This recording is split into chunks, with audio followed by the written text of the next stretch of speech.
With the 10th anniversary of ReZero, Tappei has revealed a lot of important information about ReZero. I highly recommend you stay and you watch all of this video because the amount of details are insane. In fact, there's one piece of information that actually kind of gave me goosebumps when you sort of connect all of the dots, and I want to hear your opinion on that situation. Anyways, let me know what you think of this and enjoy the video. Now let's get on to the biggest news. Someone asked whether or not Subaru and Emilia will ever have a child together, and Tappei confirmed that they will, that there is a branch in which Emilia and Subaru will have children together. So this does confirm that Emilia and Subaru will get together. However, what was really smart that Tappei did was he stated that in a branch. So what that means is it doesn't necessarily mean in the Envy route, which is the main route of ReZero. So there could be an alternative route. A good example of this is Sloth If, where Subaru marries Rem and they have children together. So we don't know exactly what Tappei is talking about. However, someone did ask, will Subaru and Emilia get married? In response to this question, Tappei stated ReZero has a happy ending. So I'm not sure if Tappei is just giving out the ending here, but it seems to imply that Subaru and Emilia might get married at the end of the Envy route. However, we don't really know for sure. What's really interesting is that he says that ReZero has a happy ending, and this is something that I've always sort of told you guys. I remember there was a sort of misinformation that ReZero will have a bittersweet ending. I think that was mainly popularized by Echidna, who just made up information and said that Tappei said that the ending would be bad or whatever, and everyone sort of ran with that information. But of course I debunked it like a few years ago, and Tappei is of course finally confirming that ReZero will have a happy ending.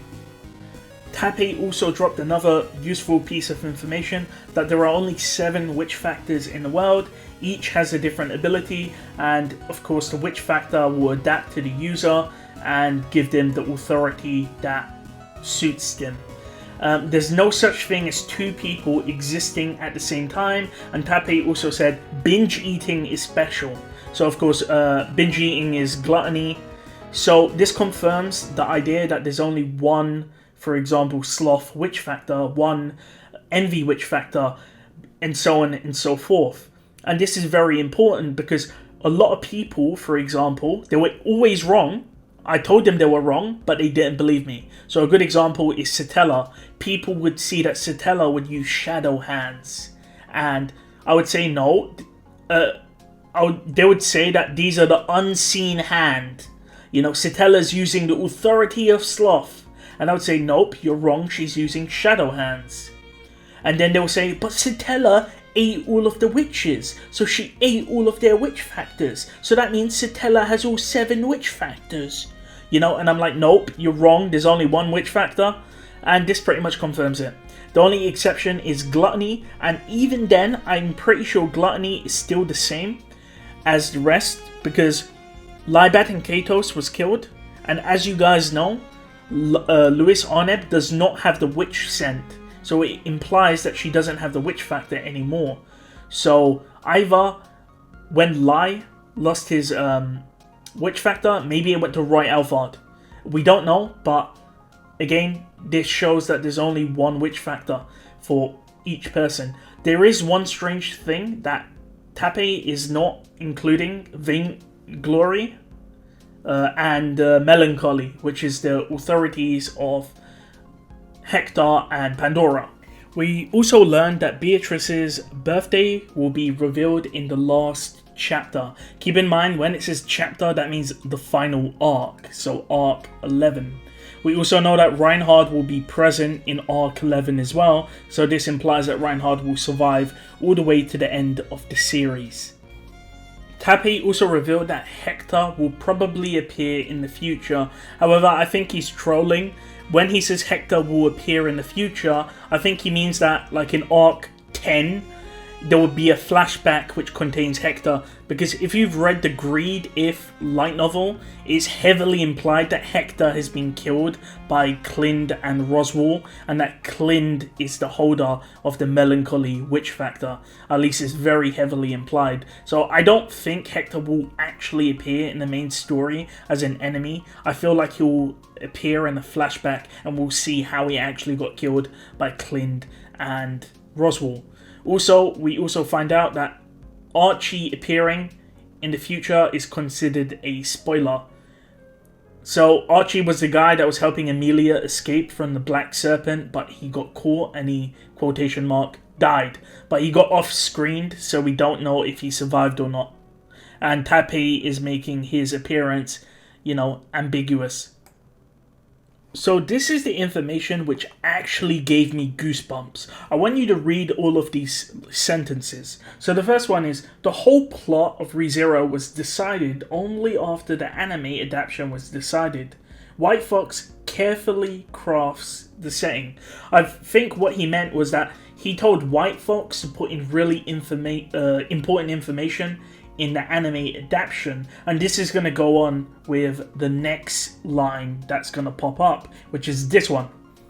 The church to which Juice belonged to still exists today. I can write about what it was like when I have a chance to delve into witchcraft. By the way, when he says witchcraft, he means sin archbishops. However, the original philosophy of the church has been lost in modern times.